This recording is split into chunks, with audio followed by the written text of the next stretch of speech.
লাগবো না হালকা হবে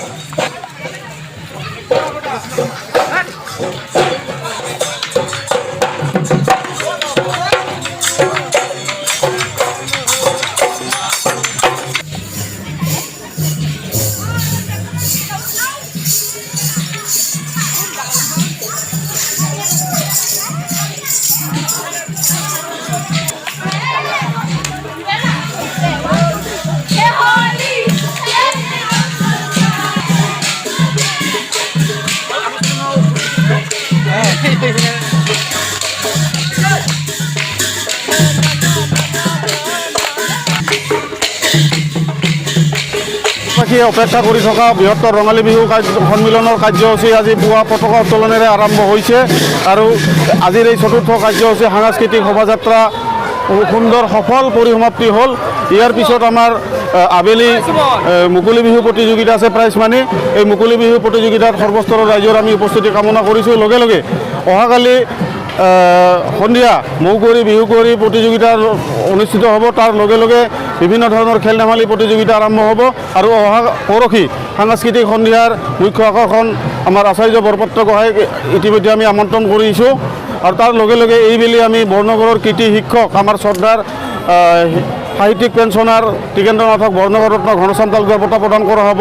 সৰ্বস্তৰৰ ৰাইজৰ উপস্থিতি আমি আমাৰ কাৰ্যসূচীসমূহত আন্তৰিকতাৰে কামনা কৰিছোঁ। ধন্যবাদ।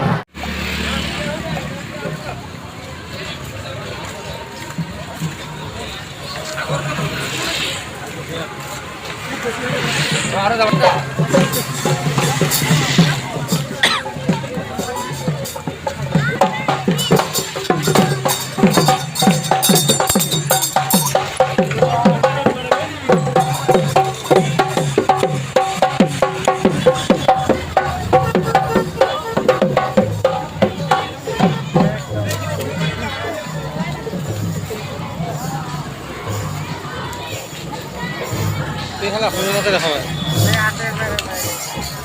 না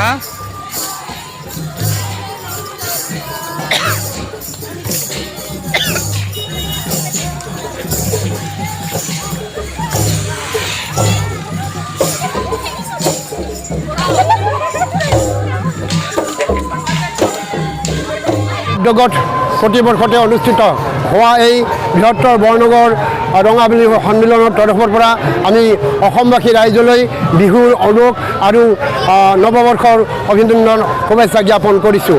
বৃহত্তৰ বৰনগৰ ৰঙালী বিহুৰ সন্মিলনৰ আজিৰে পৰা আৰম্ভ হোৱা কাৰ্যক্ৰমণিকাত শ্বহীদ তৰ্পণ পতাকা উত্তোলন শ্বহীদ তৰ্পণ স্মৃতিটোপণ হৈ যোৱাৰ পিছতেই এই বাৰেৰহণীয়া সাংস্কৃতিক শোভাযাত্ৰা। এই সাংস্কৃতিক শোভাযাত্ৰাৰ ভিন্ন দলৰ পৰা সাংস্কৃতিক দল আহিছে। বিহু দলৰ উপৰিও ভিন্ন জাতি জনগোষ্ঠীৰ সাজপাৰ পিন্ধি দলত অংশগ্ৰহণ কৰিছে শোভাযাত্ৰাত আৰু সকলোকে আমি শুভেচ্ছা কৃতজ্ঞতা ধন্যবাদ জ্ঞাপন কৰিছোঁ। লগতে ছাত্ৰ ছাত্ৰী তথা সৰ্বস্তৰৰ ৰাইজ ইয়াতে অংশগ্ৰহণ কৰিছে। গতিকে ৰাইজলৈ আমি ধন্যবাদ আৰু কৃতজ্ঞতা জ্ঞাপন কৰিছোঁ। কাইলৈ বাকী থকা কাৰ্যসূচী ৰাতিপুৱাৰ ভাগত খেল ধেমালি আৰু আবেলিৰ ভাগত সৰু বিহুটি বৰ বিহুটি প্ৰতিযোগিতা। তাৰপিছতেই পৰহি অৰ্থাৎ 14 বহাগৰ দিনা যি বিশেষ বঁটা বিতৰণী সভা, স্মৃতিগ্ৰন্থ উন্মোচনী সভা আৰু মুকলি সভা। এই মুকলি সভাতে বৰনগৰ ৰত্ন ঘনশ্যাম তালুকদাৰ বঁটা এইবুলি প্ৰদান কৰা হ'ব সাহিত্যিক পেঞ্চনাৰ টিকেন্দ্ৰনাথলৈ। আৰু তাৰপিছতে সাংস্কৃতিক অনুষ্ঠান। এই সংগীতানুষ্ঠানত অংশগ্ৰহণ কৰিব অসমৰ মৰমৰ শিল্পী, সন্মানৰ শিল্পী, ৰাইজৰ আদৰৰ শিল্পী আচাৰ্য বৰপাত্ৰ।